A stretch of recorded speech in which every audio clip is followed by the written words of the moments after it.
A atriz Regina Duarte é convidada para substituir Roberto Alvim na Secretaria Nacional de Cultura, depois de vídeo polêmico e exoneração. A arte brasileira da próxima década será heróica e será nacional. Sobe para 19 o número de casos suspeitos de intoxicação pelas cervejas da marca Baker de Minas Gerais. Eu sou a Erika Reis e esse é o nosso Leitura Dinâmica. Fique bem informado. Fique comigo.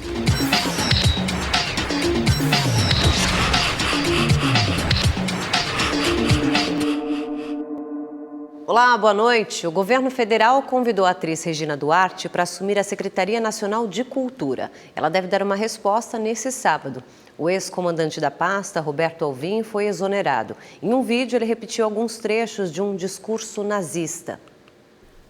Roberto Alvim divulgou o vídeo como parte do lançamento de um concurso nacional de artes. A arte brasileira da próxima década será heróica e será nacional. Será dotada de grande capacidade de envolvimento emocional e será igualmente imperativa, posto que profundamente vinculada às aspirações urgentes do nosso povo. Ou então não será nada. O pronunciamento tem a contextualização e palavras idênticas a um discurso feito em maio de 1933 por Joseph Goebbels, ministro nazista da propaganda e braço direito de Adolf Hitler. Goebbels disse: a arte alemã da próxima década será heróica, será ferreamente romântica, será objetiva e livre de sentimentalismo, será nacional com grande patos e igualmente imperativa e vinculante, ou então não será nada. Goebbels teve participação importante no nazismo, que, entre outros crimes, matou cerca de 6 milhões de judeus e também ciganos e homossexuais. O papel dele era promover a ideologia nazista. Outro fato que chamou a atenção no discurso de Roberto Alvim foi a trilha de fundo, uma composição do alemão Richard Wagner. A música faz parte de uma obra nacionalista e antissemita usada pelo regime nazista como exemplo de superioridade. O repúdio ao vídeo foi imediato. Em nota, a Confederação Israelita do Brasil considerou inaceitável o uso de discurso nazista. Disse que é um sinal assustador de uma visão de cultura que deve ser combatida e contida. O presidente do Senado, Davi Alcolumbre, que é judeu, pelas redes sociais caracterizou o discurso como assintoso, descabido e infeliz. Alcolumbre pediu a demissão de Alvim, o que foi reforçado pelo presidente da Câmara, Rodrigo Maia. Segundo Maia, o ex-secretário de Cultura passou de todos os limites. No Judiciário, o presidente do Supremo Tribunal Federal, Dias Toffoli, considerou a declaração uma agressão ao povo brasileiro e, em especial, à comunidade judaica. O procurador-geral da República, Augusto Aras, disse que ideias nazifascistas são totalitárias e destroem a democracia. A embaixada alemã no Brasil disse que o período do nacional-socialismo é o capítulo mais sombrio da história do país, trazendo sofrimento infinito à humanidade. A exoneração de Alvim foi publicada numa edição extra do Diário Oficial. Pelo Twitter, o presidente Jair Bolsonaro comunicou o desligamento e disse que foi um pronunciamento infeliz e que a permanência de Alvim na secretaria se tornou insustentável. O presidente disse ainda que reitera o repúdio às ideologias totalitárias e genocidas, como o nazismo e o comunismo, e manifestou total e irrestrito apoio à comunidade judaica. Roberto Alvim disse que o discurso foi coincidência retórica e que a esquerda estava fazendo uma associação remota. Em seguida, voltou a se pronunciar, alegando que não sabia a origem da frase e que as ideias foram trazidas por assessores. O ex-secretário ainda acrescentou que, por ter posicionado cristão, jamais teria qualquer relação com assassinos. E disse, abre aspas, peço perdão à comunidade judaica, pelo qual tenho profundo respeito. Do fundo do coração, perdão pelo meu erro involuntário. Fecha aspas. 5 passageiros ficaram feridos depois de uma rocha atingir um ônibus na MG 030 em Nova Lima, Minas Gerais. A grande pedra deslizou ali de um barranco depois de fortes chuvas e acabou destruindo a frente e parte da lateral desse veículo. Olha só. Segundo o Corpo de Bombeiros, as vítimas tiveram ferimentos leves. Subiu para 19 o número de casos sob suspeita de intoxicação pelo consumo de cervejas da marca Baker. 15 pessoas estão internadas em estado grave e 4 já morreram.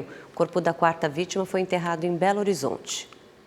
No velório, familiares de Milton Pires, de 89 anos, disseram que ele consumiu a cerveja Belo Horizontina no dia 4 de janeiro. O idoso foi internado uma semana depois e morreu na madrugada da última quinta-feira na capital mineira. Chegou no hospital, eles detectaram que o rim dele tinha parado. O processo evoluiu, ele teve uma insuficiência respiratória, precisou ser entubado, ele teve uma parada cardíaca, tentaram reanimar e ele não voltou. Segundo os médicos, os primeiros sintomas de intoxicação por dietilenoglicol costumam aparecer em até 72 horas depois do consumo da substância tóxica.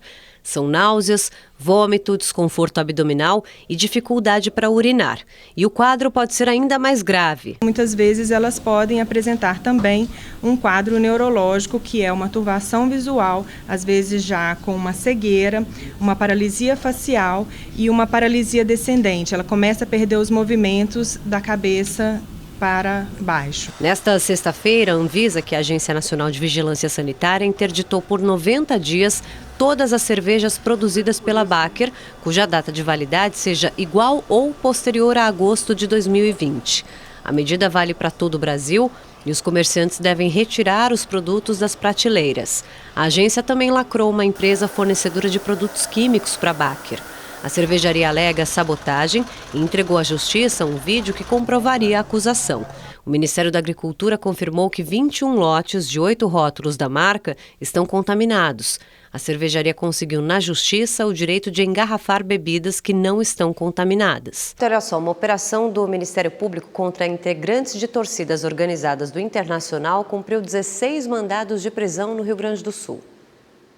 Mais de 80 policiais participaram da operação que buscava envolvidos numa confusão depois do término do último jogo da temporada passada entre Inter e Atlético Mineiro. Dezenas de torcedores entraram em confronto. Nós tivemos um episódio que fugiu do padrão e que demandava, de fato, uma atuação mais severa das forças do Estado.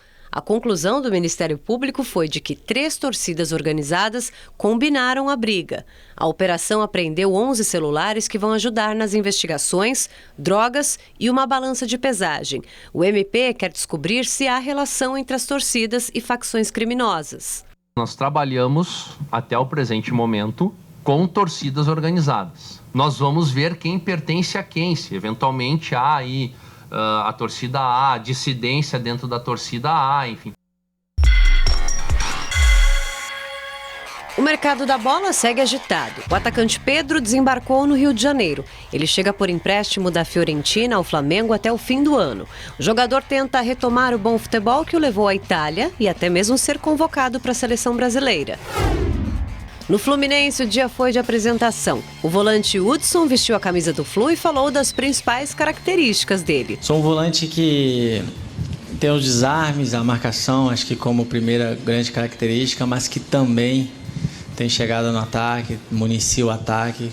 Outro reforço do tricolor carioca é Egídio, ex-cruzeiro. Ele chegou mandando já um recado para Justin Bieber. Qual é, Josh? Agora eu sou flusão, hein? Não entendeu nada? É que em 2017, quando o cantor fez um show na capital paulista, mais precisamente na Arena Palmeirense, ele usou a camisa 6 do Alviverde, que na época era usada por Egídio. Duvido você vir fazer um show no Maraca e usar 6 de novo do Gidão. E o Flu ainda anunciou a contratação do meia Iago Felipe. Palmeiras avançou na negociação com o Atlético Paranaense e pode contratar o Rony. O Verdão tenta dar um chapéu aí no rival Corinthians. O Timão já tinha mostrado interesse no jogador e conversava com o Furacão para chegar a um acordo financeiro. A equipe paranaense pede cerca de 55 milhões de reais. E pelas redes sociais, Daverson se despediu do Palmeiras. O atacante está na Espanha para fechar com o Getafe. O goleiro Vanderlei está próximo do Grêmio. O tricolor gaúcho tinha um acordo com o Santos, mas também dependia de um acerto com o Coritiba, que é dono de 40% dos direitos do arqueiro. O Coxa quer receber em dinheiro e descarta ter atletas por empréstimo. Oficializado mesmo foi o lateral Orejuela. Ele estava no Cruzeiro. O clima no Imortal não é dos melhores, não. O zagueiro Kahneman disparou depois da demissão de 7 membros da comissão técnica. Dá raiva porque algumas pessoas como ela têm que sair e outras que não posso falar o mesmo, que não trabalham deste lado, sino que trabalham do outro lado, que cada atitudes que tomam não representam esta camisa.